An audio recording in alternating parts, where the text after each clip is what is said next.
Olá a todas e todos, sou o professor João Gabriel, professor de Sociologia aqui do Brasil Escola. E hoje o tema da aula é um tema muito polêmico, mais um, né, galera? Relativismo cultural. Vamos tentar entender, será que todos os hábitos culturais podem ser relativizados? Existe um padrão universal para se pensar uma cultura? Bem, enfim, esse é o que nós vamos tentar debater nessa aula de hoje. Mas antes de começar, se você ainda não é inscrito no nosso canal, se inscreva. Aproveite também e deixe o sininho ativado para receber todas as nossas notificações e nos acompanhe nas redes sociais. Vamos lá?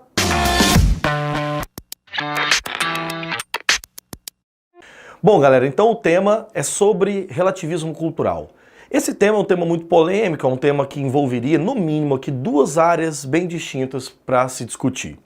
De um lado, filosofia moral ou ética, né, que aí discutiria o campo dos valores, das normas, discutiríamos sobre relativismo moral, etc., que está também relacionado à cultura.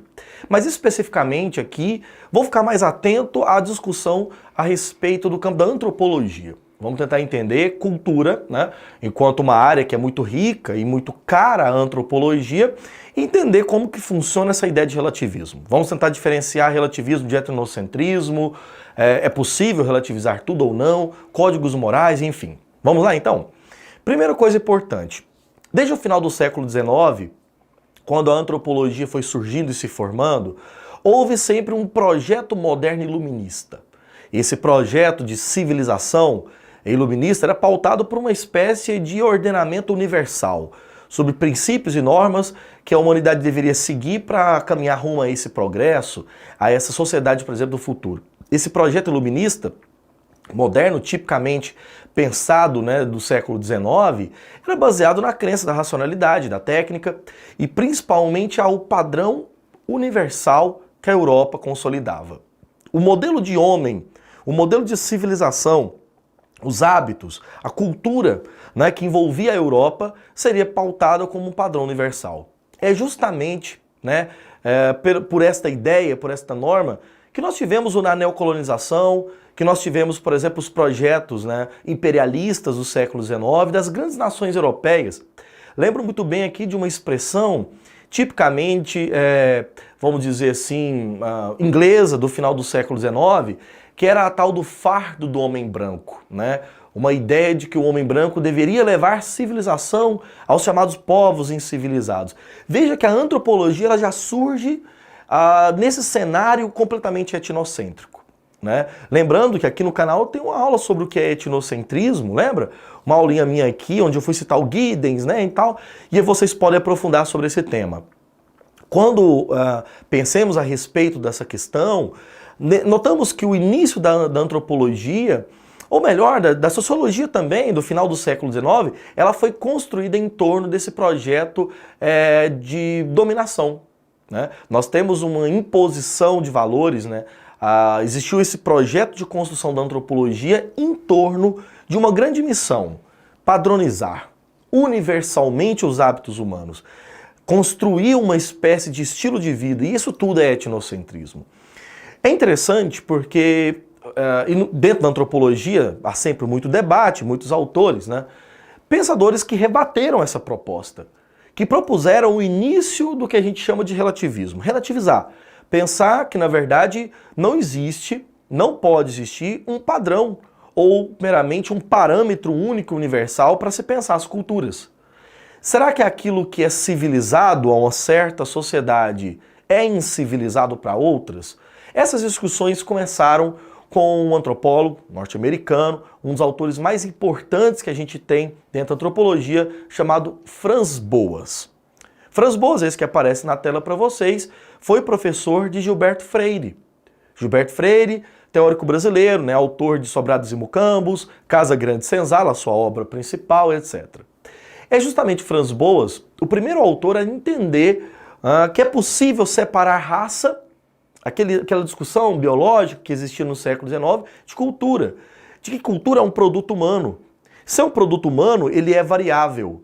Se é variável, não existe um padrão único a se pensar as culturas no mundo.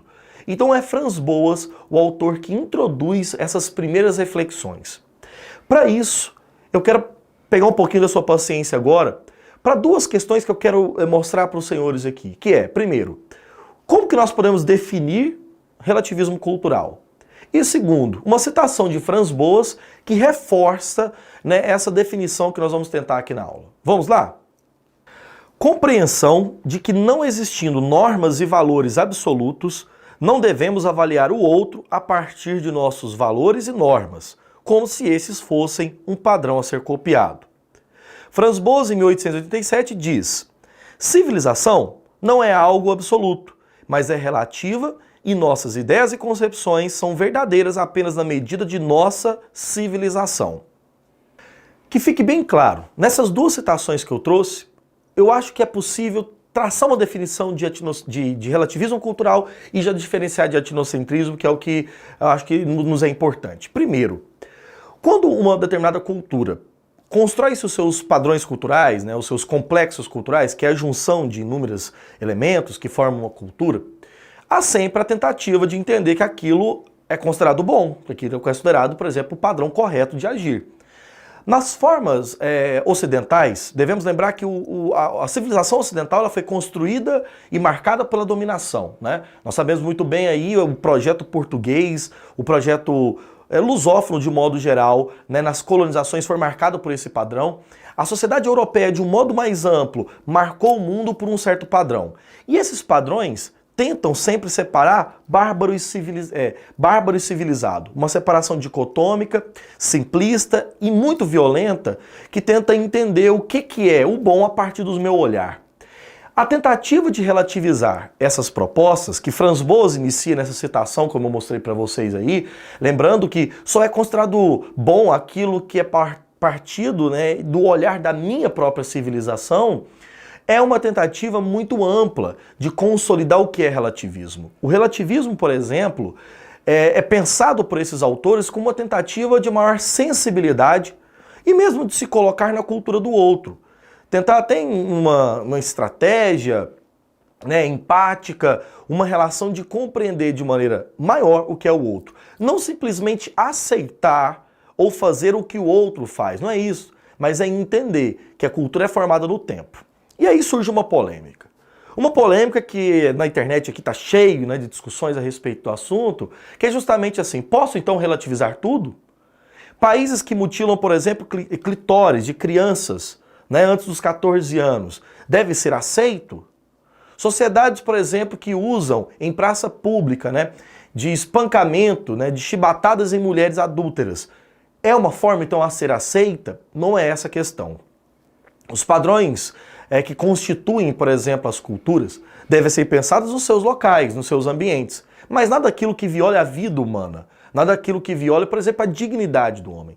Não é à toa que em 1948, quando surge a Declaração Universal dos Direitos Humanos, né, publicada pela ONU e etc., naquele contexto ali de holocausto, de pós-Segunda Guerra Mundial, nós tivemos uma tentativa de construir um determinado padrão tão universal, mas tão amplo, que chamamos de direitos humanos, né, que deveria abarcar toda a humanidade. Mas até mesmo os direitos humanos são problematizados. Até que ponto aqueles 30 artigos que constituem essa declaração não estariam também a um padrão também europeu e ocidentalizado? E é justamente nesse âmbito que o tema do relativismo cultural entra, a tentar entender em todos os aspectos a cultura no seu ambiente. Lembrando que todas as normas morais são convenções. Normas morais são convenções, criadas e construídas através do hábito do tempo. E é justamente nessa perspectiva que o relativismo cultural se sustenta, tentando entender que os hábitos humanos são hábitos formados no tempo.